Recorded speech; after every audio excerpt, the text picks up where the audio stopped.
student at UCCS, and he's also a friendly face to see at Downtown Partnership event. So it's my pleasure to introduce you to Dr. John Harner for his lecture on the resurgence of cities. Thank you. Thanks, everybody, especially for coming out on a Monday night. As Stephanie said, I wrote a book. I'm not writing it. I'm done. I just submitted it last week. So, they haven't accepted it yet. So, I hope they do, right? But anyway, it's in review now is the official status. So it's really a historical geography, which I'm going to use a lot of stuff tonight, but I really don't want to focus on the past too much because the whole purpose of this is what do we want downtown Colorado Springs to be. So I really see this as just setting the stage for the next few speakers in this series who will be talking about new dimensions of things happening in the downtown, and the downtown partnership can talk more to that. But we have to know the history of our place or you don't know your place, right? The history and the geography. So I'll just use these themes of Colorado Springs to illustrate these big societal trends. And really the purpose tonight is just to point out, look, since the mid-20th century, so for over a half of century, we have been growing in the suburban model. In fact, urban sprawl is probably the dominant form of U.S. cities. So suburbia was the American dream. But in the last 2 decades or so, we've seen a reversal of this, right? We've seen people moving back downtown, and we've seen a lot of investment in downtowns and old urban cores. So the question is why? Right? What's going on here? And I don't have the definitive answer, but I'll put out a bunch of issues and we can have a discussion about it. And like I said, I'll try to use Colorado Springs to illustrate this because even though we're a smaller city, you know, not New York or LA, but these same things have been happening here. So that's what I hope to do tonight, and like I said, set up for discussion and for future speakers. So from the 19th century into the early 20th century, urbanization in America was driven by industrialization, right? And during that time, factories started locating in cities. So they wanted the best locations. So even in Colorado Springs, we had, this is the Portland Mill, one of our big smelters, which was right over on the west side. There were 4 big smelters. They're not right downtown, but they're very close, as you can see. If this is our downtown here. Uh-oh, I forgot this is a touchscreen. This is our downtown. So we're on the west side. We had the big rail yards of the Midland Railroad, 4 smelters from Cripple Creek gold mines. So it brought heavy industry to the city. It brought in a blue-collar workforce all on the west side. It really led to the growth of the west side. Colorado City was a very small place up until the Midland Railroad went in, and then these smelters. It was served by railroads, right? So there was no cars. This is circa 1915. This is the city limits. We had 7 railroads that were serving the city. And these were steam railroads, so if you've ever been around one of those, they're smelly and they're dirty and they shoot out smoke, a big heavy industry, right? And this was just typical of industrialization of the United States and most of urban America. It was also driven by immigrant workers, the immigrant labor force. From 1900 to the 1920s in Colorado Springs, about something greater than 11% of the population was foreign-born, and of those people, more than a quarter were what I'll call non-Anglo, you know, not Brits or Dutch or Scandinavians, somewhere else, either Southeastern Europe or Hispanics or something like that. And I've also looked at the St. Mary's Parish over here on the west side, some of their records, baptism and birth and death records, over 60% non-Anglo population in the industrial west side. So the immigrant labor force was crucial to this industrialization and the growth of cities. Cities were dense, right? This is our trolley network in 1915 and the streets from that year. You can see the town was still pretty small, but it was too big to walk across. If you were living in Shook's Run or something like that and working on the west side, you could take public transportation. We were very well served. In fact, you know, one of the new developments down here in Tejon, the trolley block, is where the cars were built, right? That was the trolley, that was the workshop. So went down to the Broadmoor, out to Manitou, to the nice bathhouse and spas over in Manitou. So we had a reliance upon public transportation. We had a walkable city. It was also characterized by mixed use, right? This is 1920. I put the trolley cars on there again in the city limits. All those yellow dots are corner grocery stores. There were 134 of them, right? So you could walk in your neighborhood to the goods and services that were nearby, or if you couldn't walk, you could hop on the trolley, and thanks to Winfield Scott Stratton, who built the trolley, he kept the prices very low. So it was the type of place that was the pre-automobile city, right? Sort of small houses, good public space, not as big private spaces, a lot of services nearby, mixed use. The Depression in the 30s and the World War II in the 40s stopped this immigrant century, really put a halt to it. But post-World War II became the automobile-oriented growth. We adopted cars, and this made a lot of changes. So the tourism industry loved it, because all of a sudden mass adoption from mass consumption of automobiles, the prices came down. Normal families could start traveling. We always marketed Pikes Peak as one of our big icon. So a lot of people started driving. But the big important thing for this talk is it fundamentally changed the shape of cities, right? Because now it opened up all that land outside of the extent of the streetcar era networks for suburbanization, right? And we started the tract home and the suburban craze. There was a racial element to this in that when people started moving out, it was the more affluent people could move away from the downtown. And people were fleeing, dense, sort of dirty industrial cities. And rightly, there was a lot of problems in the early industrial cities. You think of tenement housings in New York and whatnot were really crowded, unsanitary conditions. So people that could start fleeing, and the car allowed them to do that, right? And suburbanization is characterized by sort of self-segregation, where people move to income areas and racial areas that are more, similar to what's around you. But also there were urban programs which led to the demise of the downtown. In the zeal for, in a rationalization of a modernist thought, where in the mid-20th century the idea was to break from the shackles of the past and create some broad, utopian new world based upon rational thought and technology and progress. Modernism is what it was all about. So the way to get rid of places in the city that we declared blighted were just to clear them off, scrape them clean, called urban renewal. Well, it happened to be that those places that were dedicated as blighted were largely minority areas across urban America. This is a picture from the 40s of, here's the Pioneers Museum, and there's the Antlers. This block and that block and that block and the one over there and the others you can't see don't look like that anymore. They're completely gone, right? This is the Plaza of the Rockies right across the street. This is a third of the Alamo Hotel still here, the little bit with McKenzie's Chop House, but it was being ripped down before they stopped it. More Plaza of the Rockies. But this was also the African American business and housing neighborhood. And Fannie Mae Duncan's Cotton Club was right over there, right? And they all got ripped down. And we put in things like the Pikes Peak Center and the courthouse and this building. And this is, I don't want to give urban renewal a bad name, but it happened a lot in urban America, right? So it was led to a lot of the empty spaces that we now see in Colorado Springs, these parking lots and these big institutional blocks where there used to be a dense urban fabric, right? So that was one result of the early suburbanization, where these programs to clear out the dense part of the downtown that were dedicated to being blighted. This opened up the city for suburbanization. Here's the city limits in 1950 and the streets. Here it is in 2010, right? You see just mushroom growth, right? Exponential growth across 60 years. And it's all characterized by Banning Lewis Ranch, this new vast tract of land we have in the east part of the city, which we are currently developing.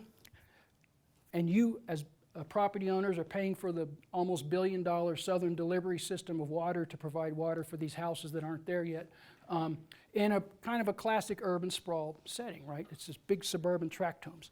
So that's still going on. Even though I say there's this resurgence of the downtowns, this is still the dominant mode in Colorado Springs, building these big suburban homes. So in addition to just the car allowing this to happen, you know, why was this going on? You know, the suburban ideal, as I said, was the American dream. It was brought to us from images of California, where the sunny outdoor living with your barbecue in the backyard and the privacy and the freedom of the automobile, right? It's sold to America as the dream, and people bought it, right? People really liked it, and for a long time it was what everyone's looking for, and many people still today. But the result is, you know, this sort of big tract homes. This is on the outskirts of our town in the leapfrog development, very low density, all served by the automobile, where you're basically segregated land uses, so you are forced to drive from one place to the next, because there's no public transportation out here, and there's none of that mixed use we used to see in the old days, or very little. And as we started building these landscapes, the increasing need for transportation fell to the automobile, and that's what everyone wanted. So we started building freeways, starting in the 1950s. This is our I-25 when it was put in 1960, looking south. So UCCS is right over here. This little town is the old Pikeview coal mining camp. But here's the old highway, Nevada Avenue, going right downtown. And we'll say, where are we going to put a new freeway through? We say, well, we're not going to put it right through the old North End, right? You get a lot of resistance that way. We're going to divert it here and go down the west side, the path of least resistance, where the lower income areas are. But you can see that freeways take up an enormous amount of land, right? They really rip up some of the urban core.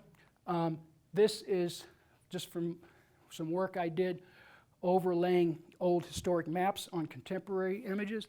This goes from Fillmore to Uinta, and then Uinta down to Cimarron. All the yellow are buildings that were ripped out when we put in I-25, over 500 of them. The blue were original entire city blocks that we ripped out, and the red are subsequent individual parcels. So that's a lot of stuff that we ripped out, sort of the old parts of the city, right? As a result, one of the neighborhoods that disappeared is the old Conejos neighborhood. It was now America the Beautiful Park, another sort of urban renewal project, but you can see it was hemmed in by rail yards and industry. It was our original Jewish quarter, and also the Hispanic barrio. By the way, the Pioneers Museum is going to have an exhibit on this neighborhood in upcoming months. So it's kind of a forgotten space that used to exist down there. And then when you put these things through the urban core, you get these barriers like this, right? Huge block from moving from the west side to the downtown, right? So you get these landscapes that are privileging the automobile over pedestrians or other type of mobility, all in the name of moving people around in their cars quickly. The result of all this is we hollowed out our urban core too, right? So these are, the red are just some of the old census tracts in Colorado Springs, and I reproduced the population in them back to 1900, but the yellow two are the downtown tracts. So you see 1940, the size of the populations, and in 2010 they've decreased, right? And this is housing units downtown. From 1940 to 2010, they've decreased, right? So this is happening in Colorado Springs just like it was around the whole country. Where are we at here? So we build these places that are car-oriented, and because we're so focused on transportation, we start creating spaces that are more for cars instead of people. So you get absurdities like this. Welcome to the University of Colorado. No humans allowed, right? And people go by this every day, and we just don't even pay attention to it. You don't even notice it, right? Of course, it's for the no crossing of the street in front of the university, but this is a clear example, like that wall of I-25, where the cars take precedent over humans, right? And people are not allowed to walk here. It's how bad it is. That's characterization of what's been going on with all that suburban growth, and it's very inefficient as well. Just one more map. This shows, once again, the city limits in 1950. All the yellow are public schools that closed down or converted to something else. Sometimes they become charter schools, usually they just shut. All the orange are public schools properties that have been developed since 1950. So like in many other places, at the same time we're shutting down our current infrastructure, our current facilities, we're building new ones all the time, right? So it's this churning of development, which keeps people employed, but it's very inefficient, right? So that we don't, because we had this kids moving away from downtown, we don't have the schools downtown anymore. We keep building new ones farther out. So it's very expensive. So that's just a sort of overview, a Colorado Springs example of this history of suburbanization up to where we are. But things started to change in the 1990s, right? So that's what I really want to get to, is why is this happening? Let me first say, cities didn't die, right? It's not like they're disappeared. It's not like they're completely gone. There's always been those businesses that really rely on and need that face-to-face contact, and they need that proximity to other people, and they need to have that central location. So we still have our investment brokers and our bankers and our lawyers and our architects and all the city workers and the government workers who are located downtown, right? And that's never gone away, and that's still a vital use for downtowns. So they need this proximity, right? And there's reasons they get spillover effects, right? You have information exchange with people that might be working in similar fields with you. You bump into people with chance encounters, and you might make contacts, maybe find your new romantic partner or something like that. But these things happen in downtowns. There's savings you get from locating in cities, right? Urbanization economies. You can tap into the existing infrastructure, the existing telecommunications, all the services, the suppliers for your businesses. So that's why cities have been the urban growth engines for a long time, even in the whole metro area, but there's some that specifically still seek out the downtown location. So that's never gone away. It's not like they just, Detroit's the most extreme example, right? It's got hollowed out, but most never went to that degree. There's still economic engines. Other than that, cities that even did lose a lot of, like us, cities that lost a lot of population and housing and became more hollowed out, have reinvented themselves as centers of consumption, right? Entertainment districts, really, is what it amounts to. And you think of the historic cores or I call them festival marketplaces, that all these cities, almost every city in America is doing. Lodo is a prime example, right? It used to be the warehouse, slum, wino, skid row district, down by the railroad tracks, a lot of abandoned buildings. But, Hickenlooper and others opened a brewery, you get the Tattered Cover bookstore there. People like the old historic ambiance. They like the sense of place. It creates something authentic and unique. It's got a little character to it. It's something different. And you start having bars and restaurants and coffee shops. You get sporting venues like Coors Field building downtown. Camden Yards and Baltimore was a real classic example, the early one where they built into the old factories there or warehouses, whatever they are. And you start to have these spaces that have some connection to, give some sort of sense of place. It's some sort of connection to history, even if it's completely manufactured, like Santa Fe is a great example. They have such a strong identity, but it was constructed. It didn't just happen organically. It was people intentionally built that style and made it happen, right? As I said, people are looking for these authentic spaces. And so something like our mining exchange, it really was a mining exchange. It was the largest stock mine for mining west of the Mississippi for a long time in the height of the Cripple Creek era. And it's a great, beautiful architecture that we don't build anymore. And now, it's a boutique hotel. So people want to come here for that experience it makes them feel a little more connected to place. It gives our town a little bit of identity when we have these historic icons. And, contrast that with the places in suburbia that were hot in the 1980s, like this, are all closed, not all, but we got closed big box stores and a sea of asphalt with sort of no character whatsoever, right?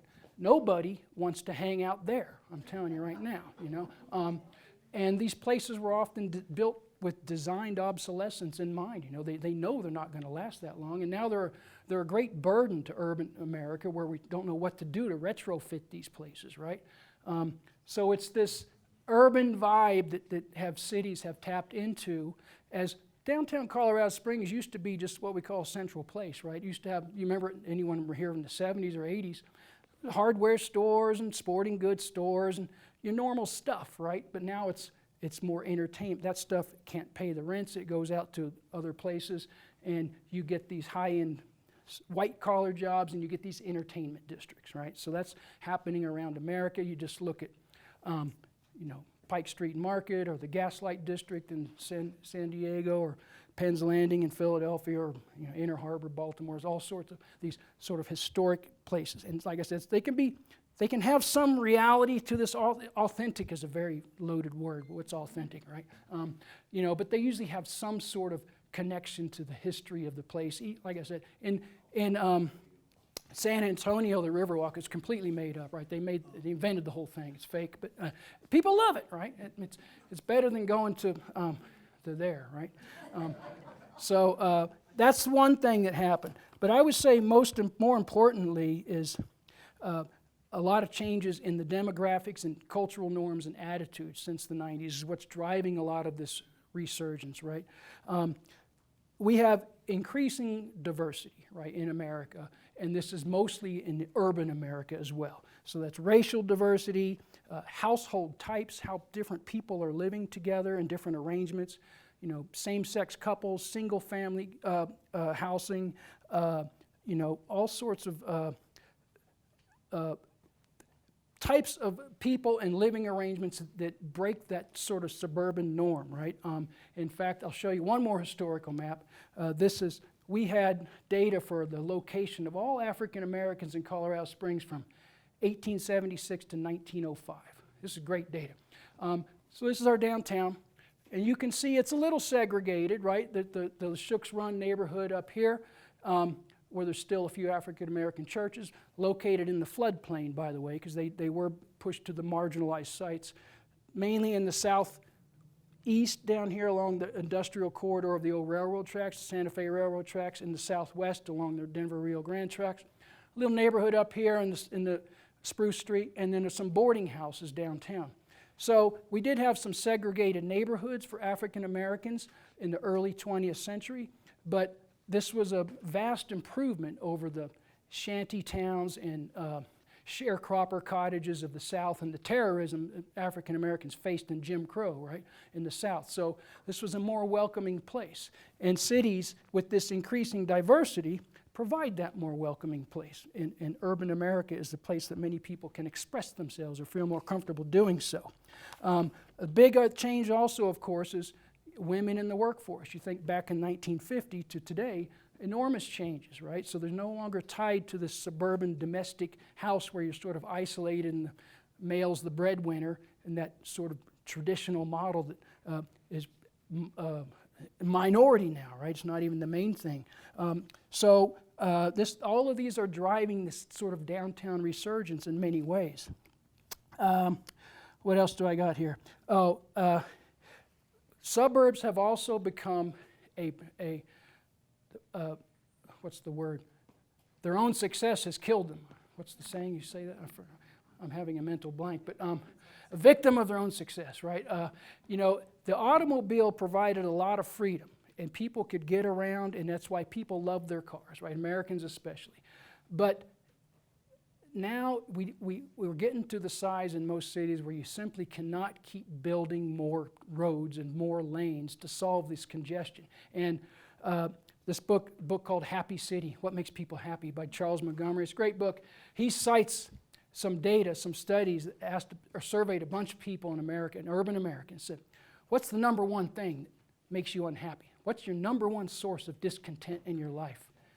He said, sitting in the car commuting, in a traffic jam, commuting to work, back and forth. It's like way above everything else. So people are sick of the congestion, right? And they're sick of being tied to this and driving around all the time. And I'll just point out that, you know, when the automobile provided us freedom and increased our mobility, but if you're not old enough to drive, or you're too old to drive, or you're disabled, or you don't have enough money to own a car, it's really limiting when you don't have other options, right? It's not liberty anymore. It's not freedom. And for those of you with kids who aren't driving yet, but you have to schlep them around everywhere after school, it's like, you know what this is about, right? You're driving all over the place. So this is another source of discontent, right? That's, I think, leading to this change from the suburban model. Houses are also increasingly expensive. As it's true, we can build bigger homes for cheaper on the urban periphery because land is cheaper, right? But houses have gotten bigger. If you look at the average house size from the mid-century to now, you know, the 3-car garage is kind of standard, and they're just getting bigger and bigger all the time, and they're expensive. So that's another issue. But the key thing is these younger kids, the millennials and younger, whatever the newer generations are called, you know, they really don't want these big suburban homes as much. It costs a lot to heat and cool, and you have to take care of the yard, and you have to drive everywhere. And what they really don't want is stuff, right? The kids nowadays aren't interested in your grandma's china cabinet or your pewterware or your boxes of memorabilia that they have to cart around and store somewhere, right, that they're never going to use. They're looking for these active lifestyles, right? Once again, this authentic experience. So events, they're riding bikes, they're hiking, taking advantage of these wonderful public lands we have right here in Colorado, right outside our door. And they're looking to do things, not to have material possessions that define who they are, but the lifestyle they lead define who they are. So I think this is one of the biggest things driving this downtown resurgence, right? What else? So cities offer a bunch of alternatives, right? They offer housing alternatives. So we now have in downtown Colorado Springs more apartments. You know, there's condos, there's smaller spaces than what we were sold with the suburban home. And, you know, the story as always is that, well, the suburban standalone home is just supply and demand. The market is providing what the buyers want, right? And to a certain extent that's true, but we got to remember also the suburban model was designed and planned. It wasn't just organic, right? People pushed that on us. Originally it was what people wanted, but it just the options got more limited. And there's more and more research that urban planners have done that show when you ask people, when you show them pictures of what the landscapes they like, they don't like those places. You know, it's not what they're looking for. So people really haven't been given the options that they might want. And this is what downtowns can now provide. Different housing types and different transportation types, right? Where we have bike ride and we got public buses and you can walk. And a key part of this is younger kids today really take seriously climate change, right? You just got to look at the protest, the global protest from 2 days ago. They see an existential threat to their world. And such things as transportation options where you're not dependent on the single car anymore are going to be mandatory, right? It's not going to be, someday it's going to be required in some form or other, right? And the younger generation knows this, right? And in addition to wanting to be more active so they can get around without driving, they see sitting in congested freeways in a big SUV is part of the problem, right? So trying to look for options around that. So what else we got going on here? So even if you don't like the real downtown urban living, like you don't want to live in Denver in a big, you know, high-rise condo with elevators, or you don't want to live in an apartment complex, these urban planners and designers are looking for this in the inner city around Colorado Springs, these old streetcar type neighborhoods, these nice bungalows on Corona Street here, right? Smaller houses, these are like 1,000 square foot, which was bigger than the norm in 1950s, by the way. This is what families used to grow up in, right? Hard to believe, but these are more options. And, you know, in the Great Recession of 2008, when all these houses plummeted, we had that huge bubble, and the cities that were most dependent upon the big suburban model like Las Vegas and Phoenix, those houses lost the most value. The ones that hold the most value are these inner city neighborhoods where there's walkability. And you get that walk score on that website, walk score. There's a correlation between house value and how much stuff is around that you can get around without driving, right? So these types of smaller inner, you can call them suburbs, I guess. They ring Colorado Springs, Shooks Run, the west side. That's another alternative to what we can think of as the downtown living. Now, this is the type of thing that new urbanists are looking for. Reproduce those traditional neighborhoods. The key to it all is that, you know, cities bring people together. That's what they're designed to do. You get contact, whether it's a festival, whether it's a protest, whether it's a farmer's market, whether it's a, you know, some special event. This is where the public mingles, right? And downtown serve that role. It doesn't happen that much out in far suburban spaces. So this new economy with these new workers, there's more and more of this dependence on this sort of chance encounters with hitting other people and bumping into other people, which drives downtowns. And the Colorado Springs downtown, you know, I can leave this to other people or the downtown partnership people, but just from 2013 to 2018, there's been $864 million of investment. You all know it's kind of booming right now. There's a lot of things happening. But one thing I want to point out is even if you live in the suburbs and you don't really care about the downtown or you don't think of it much, it's going to benefit you when the downtown is prosperous, because we always use the landscape and the institutions and the spaces of the downtown when we market the city. And when you think about what defines Colorado Springs, it's usually something downtown, right? Even long ago, this Antlers Hotel is now gone. We have a new one, but this wasn't the second one with the embellished fake Pikes Peak right behind it there, right? But, this is what we've always used when people thought of Colorado Springs, you know? It's like these images of what do we think about this place? What makes it unique? Why would I want to go there? Why would I want to move a business there? Why would I want to look for a job there if I'm from out of town, right? So these architectural jewels still exist, like our museum right down the road.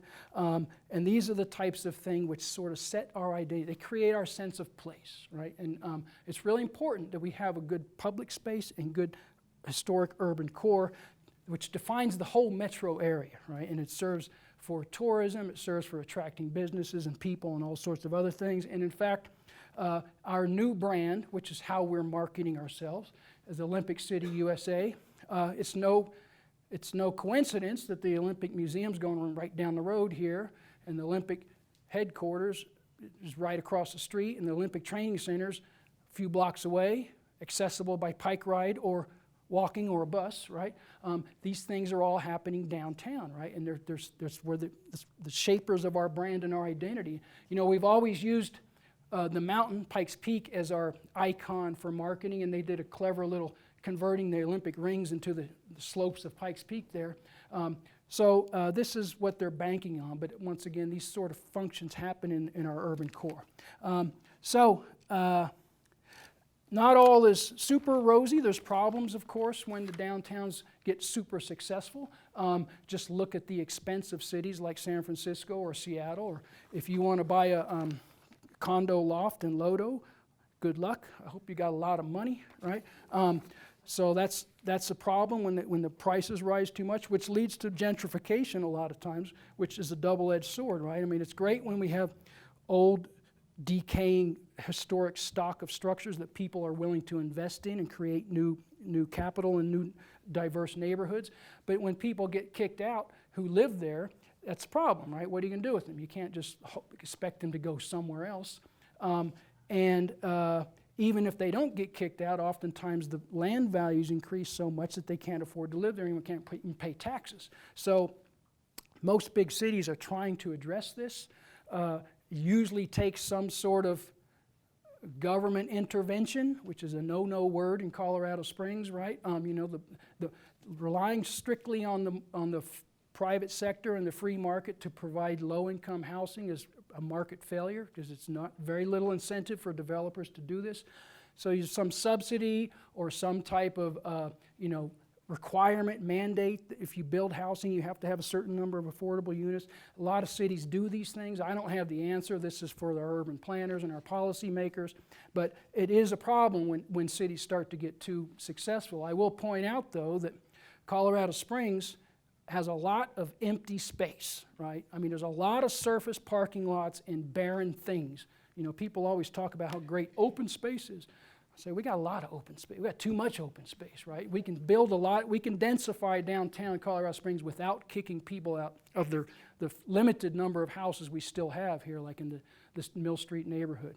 So that's a problem that might come in the future. It's not so bad here. In other cities, we're certainly seeing it, right? Also, Colorado Springs, you know, has had to overcome some image problems we had in the past, but I think we have a more welcoming city than maybe we used to have a reputation for. But there are still issues that people are complaining about. You know, the members of the Old North End went to the, I won't say extreme, they felt that putting in bike lanes was such an affront to their ability to drive in their cars that they put up these billboards complaining about the bike lanes that the city's putting in. So some people are resistant to change, right? They don't want to see a densified downtown. They don't want to see this. They think this isn't going to work here. Of course, the big mantra is we don't want to be like Boulder. It's not all just smooth sailing, right? There's a lot of democracy has to happen. People have to come together and have conversations and help inform the city about what we want it to look like. And that's part of what Stephanie has in mind for these sessions here. If we want to keep thinking about what are we going to do to shape Colorado Springs, to market our fair little city to other people and attract business and people, I just submit to you that it's really vital that we have a strong downtown, and we're on the signs are good now. A lot of change has been happening for the positive. So Stephanie wants you all to participate in thinking about what we can do. I'll just always put a plug in if you're interested in more of the history of the city. The Story of Us website or the exhibit at the museum has a lot of historic maps and photos, ways to get to know this place better and think about what it can be, right? So I'll turn it over to you, right? Wonderful. Thank you, Dr. Great. Thanks.